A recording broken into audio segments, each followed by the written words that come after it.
nanti kita lihat nih mana desa-desa yang agak aneh-aneh belanjanya ini.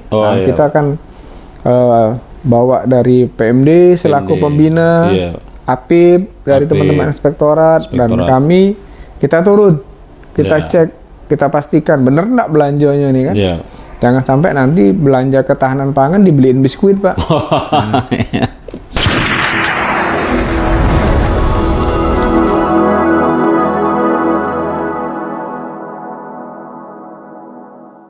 Pada saat ini ada program strategis nasional, yaitu ketahanan pangan atau swasembada pangan dan makan bergizi gratis yang didengung-dengungkan oleh Bapak Presiden Prabowo Subianto mulai dari tahun 2024. Nah, pada saat ini Pak, ada yang sudah jalan, kemudian ada dalam proses, sumbernya juga ada dari kementerian. Yang kami pantau pada saat ini ada 2 sumber dari Kementerian APBN, kemudian dari dana desa, itu juga APBN. Kayu Agung, mungkin ada antisipasi agar misalnya tidak dikorupsi, artinya kita tidak menginginkan penindakan maksudnya Pak. Lebih baik mengedepankan mengantisipasi. Hal apa saja yang sudah dilaksanakan Pak oleh Kejaksaan Negeri Kayu Agung untuk mengantisipasi agar hal ini tidak terjadi, Pak? Baik. Terima kasih. Bahwa memang tadi yang saya sampaikan salah satu tugas kami Kejaksaan selain sebagai penegak hukum juga harus mengamankan proses atau pelaksanaan program-program pemerintah. Termasuk diantaranya adalah program ketahanan pangan dan peningkatan gizi melalui makan bergizi gratis yang diinisiasi oleh Bapak Presiden Prabowo. Oleh karena itu beberapa hal yang harus kami pastikan adalah, pertama, kami telah berkolaborasi dengan teman-teman di Dinas Pertanian untuk memastikan bahwa seluruh pengadaan barang dan jasa yang terkait dengan ketahanan pangan, mulai dari bibit, pupuk, alat, dan distribusi, itu harus dapat terlaksana tepat waktu dan tepat mutu, Pak. Oh, tepat waktu, tepat mutu ya. Terkesan sedikit sederhana kalau kita melihat kenapa harus tepat waktu, Pak Gajari. Pertama, itu kita bisa memastikan pelaksananya itu kita minta betul-betul yang qualified, Pak. Artinya memang kalau dia di pihak ketiga kan dikerjakan oleh perusahaan yang berkompeten. Betul. Oleh karena memenuhi itu standar gitu. Memenuhi standar. Jadi apa yang dipersyaratkan di dalam kontrak itu terpenuhi, Pak. Yang kedua, setelah terpilih penyedia, kita harus memastikan seluruh item di dalam kontrak itu sesuai dengan yang mereka serahkan kepada negara. Artinya harus sesuai dengan spek. Nah, ini terkait dengan tepat mutu. Yang berikutnya adalah tepat waktu. Harus kita ingat bahwa kita punya musim, Pak. Musim panas, musim penghujan, dan musim kemarau. Ada musim panen, ada musim tanam. Betul. Jadi ketika si pelaksananya tidak qualified, yang diharapkan sesuai dengan tanggal kontrak misalnya di bulan Maret, karena orangnya tidak qualified, tidak kredibel, akhirnya dia baru menyerahkan nanti, Pak, di bulan Juni. Sementara waktu itu sudah masuk musim penghujan misalnya. Betul. Kan yang tanaman ini tidak cocok misalnya kan. Nah, suhunya sudah berbeda. Nah, ini yang juga menjadi concern kami, Pak. Oleh karena itu memang sejak awal di Dinas Pertanian kita sudah selalu rapat bersama mengawal program-program tadi, Pak. Proses pengadaannya memang betul-betul dapat terlaksana dengan baik. Kemudian kami juga terkait dengan penggunaan dana desa nih, Pak. Karena kita sadar bahwa ujung tombak pembangunan itu adalah di desa, Pak. Di desa, betul. Bagaimana yang diharapkan oleh Bapak Presiden adalah membangun dari desa untuk Indonesia emas. Jadi kalau masing-masing desa sudah mampu untuk meningkatkan perekonomian, tentu pemerintah tidak perlu lagi, Pak, terlalu jauh tangannya sampai ke pelosok. Artinya jalan, irigasi, penanganan stunting. Karena yang paling tahu pertama itu adalah di desa. Desa, betul, Pak. Baik melalui bidan-bidan desanya maupun petugas kesehatan yang ada di desa. Mereka yang paling tahu. Kita kan hanya mendapat laporan, Pak.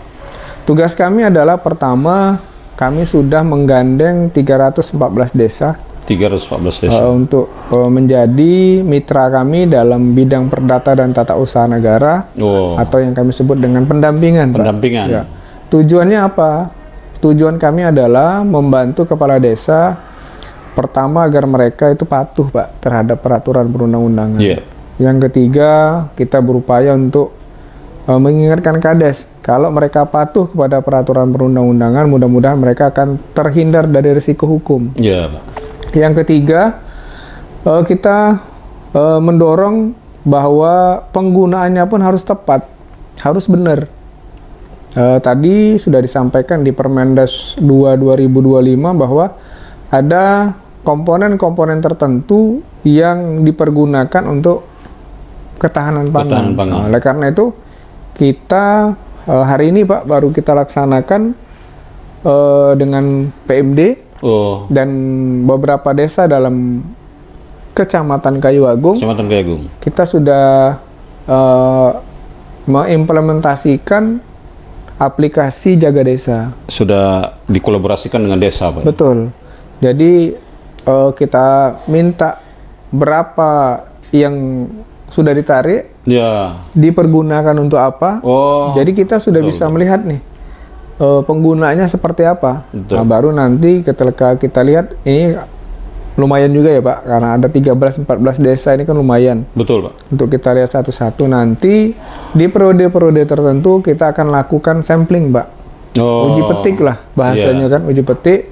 Nanti kita lihat nih mana desa-desa yang agak aneh-aneh belanjanya ini. Kita akan bawa dari PMD selaku pembina, APIP dari teman-teman inspektorat, dan kami, kita turun, kita cek, kita pastikan bener nggak belanjanya nih kan. Jangan sampai nanti belanja ketahanan pangan dibeliin biskuit, Pak. Itu kan. Tentu ini menjadi tugas kita. Ya, harapan kita kalau dari desanya orangnya sehat, ya kan, tentu akan meningkatkan kesejahteraan. Sehebat apapun, secerdas apapun, sepintar apapun, kalau sakit-sakitan tidak bisa jalan, tidak akan mampu dia bersaing, Pak. Wah, rekan-rekan sekalian, ini luar biasa ya, kinerja Kejaksaan Ogan Komering Ilir yang sudah berkolaborasi ya dengan Dinas Pemerintahan Desa Kabupaten Ogan Komering Ilir. Tadi sudah diuraikan secara rinci bahwa dari Kejaksaan akan monitor sedetail mungkin. Saya kira kalau pernyataan dari Bapak Kepala Kejaksaan yang sudah disampaikan seperti itu, saya kira ini harapan besar ketahanan pangan akan lebih maju ke depan. Nah, kemudian Pak, mengenai lahan, Pak, kira-kira berapa hektar yang sudah terpantau oleh Kejaksaan Ogan Komering Ilir? Baik, Pak. Alhamdulillah sejak tahun lalu kita sudah dilibatkan, Pak, oleh pemerintah pusat. Kami menindaklanjuti MOU antara Kementerian Pertanian dengan Kejaksaan Agung terkait dengan pendampingan. Kalau kemarin kegiatannya itu namanya optimasi lahan, Pak. Optimasi lahan. Ya. Jadi dari Kejagung, kemudian dari Kanwil atau Dinas Pertanian Provinsi yang bergandengan tangan dengan Kejaksaan Tinggi Sumatera Selatan. Nah, untuk di lokasi kami yang juga ikut mengawal sesuai dengan surat tugas yang diberikan oleh Bapak Kajati. Jadi tahun lalu, Pak, sudah lebih dari 125.000 hektar, Pak. 150.000 hektar yang sudah kita kawal bersama dengan teman-teman TNI, Pak. Kemudian cara pengelolaan, siapa yang mengelola setelah ada hasilnya, kemudian ini kemana, jualnya kemana? Dalam hal ini mungkin sudah terpantau dari pihak Kejaksaan, Pak? Ya, jadi ini memang dari sejak dicanangkan program ketahanan pangan ini Pak, khususnya Bapak dari TNI dan kepolisian yang dimandatkan khusus ya Pak untuk mendukung peningkatan produksi jagung dan beras. Beras ya. Khususnya jagung ini memang kita Pak punya beberapa tantangan. Iya, Pak. Ya, bahwa pertama jagung ini kan harus ada pangsa pasar, Pak. Oh iya. Jadi tantangannya adalah bagaimana nanti jagung yang sudah dipanen ini dapat diterima oleh pasar. Iya, Pak. Nah, ini juga yang jadi tantangan, berbeda dengan beras. Kalau beras kita sudah circle-nya udah ketahuan. Udah jalan. Iya, ketika sudah panen, sudah ada pengepulnya, dijual ke pasar mana, terus distribusinya kemana itu sudah jelas. Nah, terkait dengan jagung memang karena baru gitu Pak ya. Iya, komoditi baru ya Pak untuk kita, makanya ini tidak terlepas dari pantauan dan kita selalu bekerja sama juga dengan Pak Kapolres, dengan beberapa mitra seperti Dinas Pertanian. Pertama, agar bisa diterima dengan harga yang terbaik. Betul. Kalau tidak, nanti berikutnya akan jadi tantangan Pak. Nanti orang mau nanam tapi tidak ada untung. Nggak ada untung, betul. Syukur kalau untung Pak. Nggak ada pasar yang mau nerima misalnya dan harga yang tentu sangat merugikan petani kita ya Pak. Oleh karena itu juga ini perlu didiskusikan bersama ya Pak, harus dijaga bersama antara pemerintah daerah, Bulog dan stakeholder yang lain Pak. Pengawasan Pak, kalau pihak kepolisian ini anggotanya banyak Pak. Ya, Pak. Mungkin setiap desa itu ada Babin Keptimas. Betul. Nah kalau pihak kejaksaan ini saya kira tidak sebanyak seperti kepolisian. Betul. Mengawasi 314 desa, ini gimana caranya nih Pak? Ya. Oleh karena itu Pak, tantangannya Oki mempunyai luas wilayah yang sangat besar ya Pak ya. Sangat besar, sangat luas. Sangat luas Pak. Tentu yang kita perhitungkan tugas kita adalah menjawab tantangan. Oh, menjawab tantangan. Iya, oleh karena itu kita dengan keterbatasan personil bukan berarti kita berhenti mengawasi Pak. Oh iya, siap. Nah, oleh karena itu sekarang sudah ada aplikasi. Aplikasi. Iya, nanti kan tidak semuanya kan kita percayalah bahwa kita menganggap bahwa seluruh kades ini orang baik. Betul. Orang-orang yang punya cita-cita, yang punya komitmen untuk membangun desanya. Nah, tapi ketika nanti ada sesuatu yang berbeda, ya kan? Kita akan dibantu Pak oleh teman-teman yang ada di lapangan, teman-teman media, teman-teman LSM yang pasti akan ikut membantu mengawasi kita Pak. Bagaimana pelaksanaan pembangunan di desa Pak.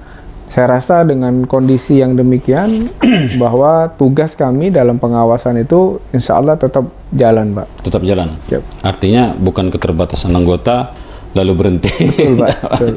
Oke. Jadi rekan-rekan sekalian, sudah kita dengar bersama dari narasumber kita hari ini, yaitu Bapak Kepala Kejaksaan Negeri Kayu Agung ya, yang barusan diuraikan oleh mereka.